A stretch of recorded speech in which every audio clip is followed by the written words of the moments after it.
नमस्कार। ज्योतिषम काल विधानम, ज्योतिष शास्त्र वह शास्त्र है जो समय की गणना करने में सक्षम है।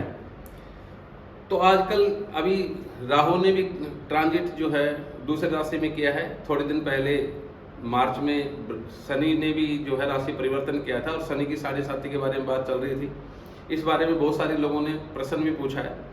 तो आज हम बात करते हैं वास्तव में शनि का जो गोचर है उसका विचार कैसे करें, क्योंकि मीन राशि के 1/12 लोग हैं इस संसार में, मेष राशि के भी 1/12 लोग हैं। तो उन सब का जो विचार किया गया वह साधारण विचार है, लेकिन नक्षत्रों के आधार पे जो विचार है वह ज़्यादा सशक्त और ज़्यादा सफल होता है। तो हमारे यहाँ पर एक फलदीपिका नामक का ग्रंथ है, उसमें महर्षि मंत्रेश्वर जी कहते हैं कि किसी भी ग्रह के गोचर का अगर विचार कर रहे हैं तो उसका पुरुष चक्र बना लीजिए। तो यहाँ हमने शनि के गोचर का पुरुष चक्र बना लिया। तो पुरुष के चक्र के अनुसार जो है हम क्या करते हैं कि जो हमारे नक्षत्र हैं उन नक्षत्रों का न्यास करते हैं, और जिस भी नक्षत्र में शनि का विचार करें तो शनि का, राहु का विचार करें तो राहु का, उस नक्षत्र की संख्या भी रख लीजिए और उसको पता कर लीजिए कि किस नक्षत्र में चल रहा है। तो आजकल शनि मीन राशि में उत्तरा भाद्रपद नक्षत्र में चल रहा है, जिसकी क्रम संख्या 26 है। अब विचार कैसे होगा, ये विचार है कि जो भी हमारा जन्म नक्षत्र है उसको हम पहले स्थान पे रखेंगे। जैसे किसी का अश्विनी है तो अश्विनी, फिर उसके बाद में भरणी, कृतिका, रोहिणी और मृगशिरा, क्योंकि 4 यहाँ आ गए। फिर आद्रा, पुरुषु, पुष्य यहाँ आ जाएगा। फिर आश्लेषा, मघा, फिर पूर्व फाल्गुनी यहाँ आएगा। फिर उत्तरा फाल्गुनी, हस्त, चित्रा और स्वाति। फिर विशाखा, अनुराधा, ज्येष्ठा, मूल और पूर्वाषाढ़ा। फिर उत्तराषाढ़ा, श्रवण और धनिष्ठा। और फिर सतविशा और फिर पूर्व भाद्रपद, फिर उत्तरा भाद्रपद और रेवती। इसका मतलब आजकल शनि जो है अश्विनी नक्षत्र से 26वें नक्षत्र में उत्तरा भाद्रपद में चल रहा है, जो 26वां है। तो 26 और 27वां जिस भी जन्म नक्षत्र से पड़ेगा उसका जो न्यास है वो पीठ पे है, उसका फल है हानि, रोग और शोक। इसका मतलब परिवार में किसी को कोई हेल्थ की प्रॉब्लम हो सकती है जिसके कारण से शोक हो, या कोई हेल्थ की प्रॉब्लम स्वयं को हो जाए, किसी प्रकार का कोई एक्सपेंडिचर ज्यादा हो जाए तो हानि हो सकती है।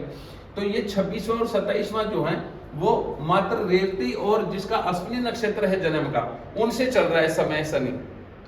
लेकिन भरणी से 25वां चल रहा है, तो 25वां कहाँ है, नेत्र पे। तो फल क्या है, सुख।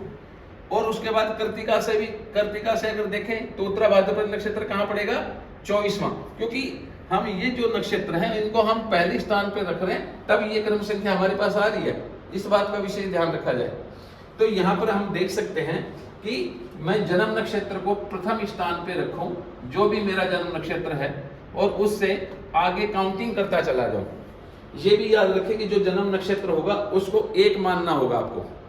जैसे भरणी 2 क्रम संख्या का है, लेकिन भरणी को हम यहाँ 1 कहेंगे और उसके बाद में आगे काउंटिंग करते जाएंगे। और जिस भी स्थान पे दाएं हाथ में है, बाएं पैर पे, जैसे बाएं पैर पे 6, 7, 8 जो नक्षत्र आ रहे हैं, कहां से, अगर आपके जन्म नक्षत्र से अगर शनि का जो है उत्तरा भाद्रपद नक्षत्र 6, 7, 8वें क्रम पे आ रहा है, तो इसका मतलब इस बार जो है यात्राएं बहुत होंगी। तो इस प्रकार का विचार है। तो यहाँ हमने कुछ नक्षत्र लिख दिए हैं जिनसे आप पता कर सकते हैं। भरणी और कृतिका से 24वां 25वां चल रहा है, जिसका भी फल अच्छा है।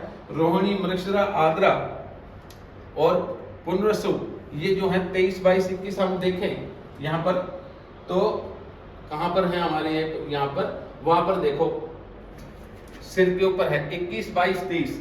तो 21, 22, 23 जो है, यानी कि 23 से लेके और वहां पर 21 तक है, यहां तक वहां 3 नक्षत्र है।